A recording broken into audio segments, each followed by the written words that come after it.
Terima kasih Anda masih bersama kami di Kabar Petang. Kita lanjutkan dialog. Saya ingin ke Bang Rizal. Bang Rizal Ramli, tadi juga dikatakan oleh Bang Ali, kemudian Pak Wawan, mengenai sebenarnya ini secara konkret mereka akan mendapatkan rumah dan bukan tabungan. Dan bagi yang sudah memiliki rumah, artinya dapat bisa merenovasi rumah dan itu peruntukannya untuk rumah. Kalau untuk pandangan dari Bang Rizal sendiri seperti apa? Seperti saya katakan tadi, saya dan KSPI, teman-teman buruh, itu yang memperjuangkan Undang-Undang BPJS selama 2 tahun, zaman SBY, dari tahun 2011 sampai 2013.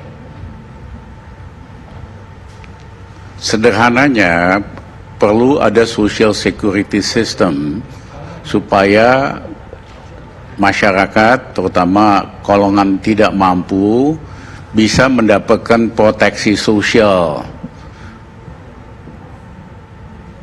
termasuk uang pensiun, kesehatan, dan perumahan.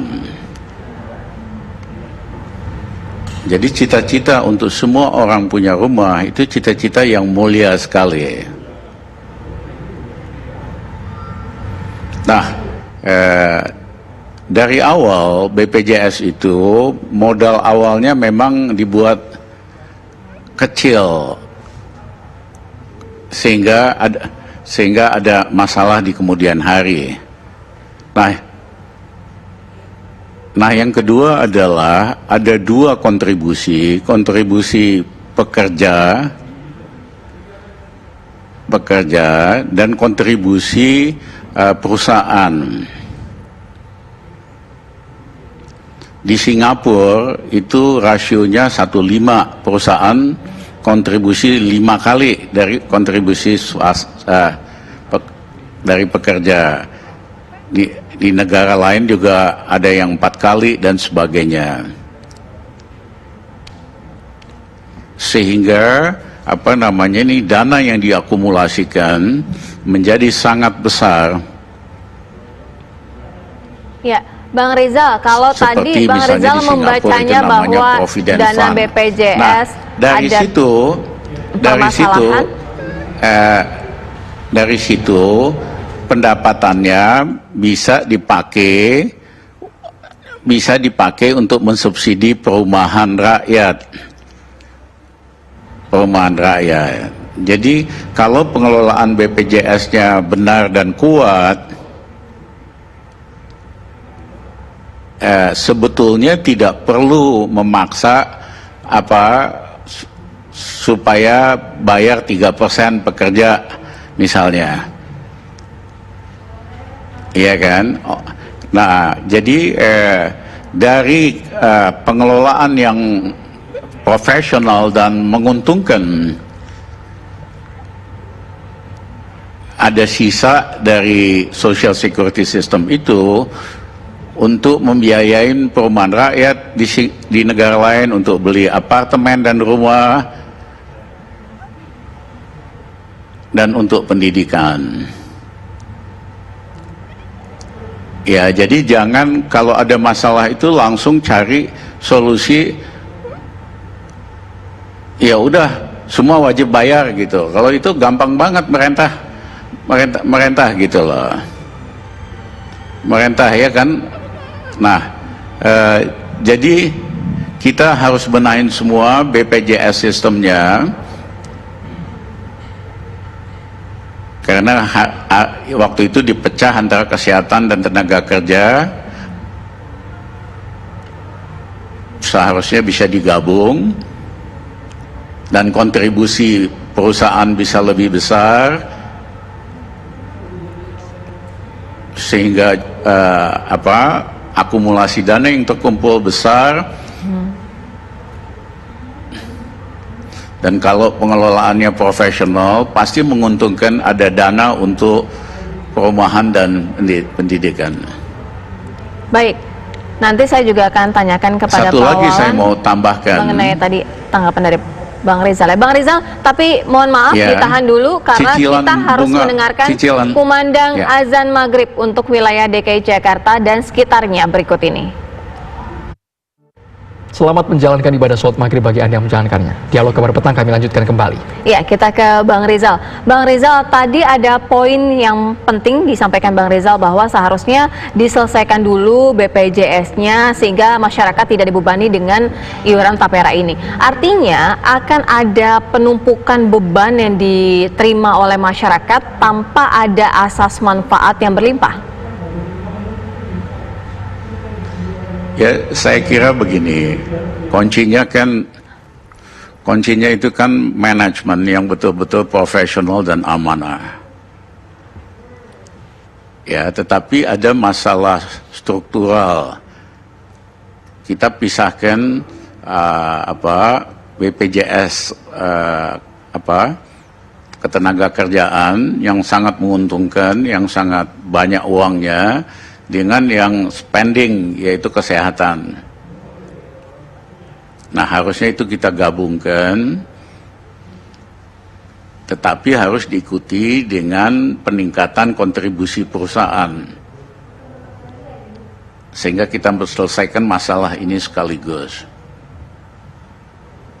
Nah, yang kedua, kadang-kadang kita kan berpikirnya terlalu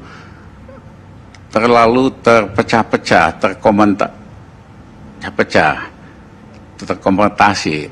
Saya berikan contoh, cicilan bunga hutang Indonesia 650 triliun 1 tahun, ya kan? Nah, kalau pemerintahnya canggih, kita bisa tukar hutang mahal itu dengan hutang murah. Karena hari ini bond yield itu negatif di Jepang, di Amerika, di Eropa. Ya, BRI aja bisa nerbitin surat hutang, yieldnya hanya 2%. Pemerintah 2 kali lebih. Harusnya pemerintah setengah dari BRI. Nah, kalau kita lakukan dari cicilan bunga itu, akan ada penghematan sekitar 100-200 triliun. Baik. Yang kita bisa pakai buat membiayai pembangunan rumah, yang kita bisa perbaiki, gunakan memperbaiki BPJS. Tapi cara berpikirnya ini segmented, terpisah-pisah, tidak melihat masalah besarnya, bagaimana menyelesaikan, selesaikan dulu masalah besarnya, nanti yang kecil turunannya itu. Baik Pak Rizal, poinnya sampai situ dulu Pak Rizal. Ramli, ini perlu ditanggapi Pak Wawan ketika kasih. ada juga manfaat dari BP Jam Sostek Pak Wawan. Manfaat layanan tambahan, di sana juga bisa mengajukan kredit perumahan rakyat, bahkan Asabri juga menyediakan fasilitas yang serupa supaya tidak tumpang tindih Pak Wawan. Seperti apa?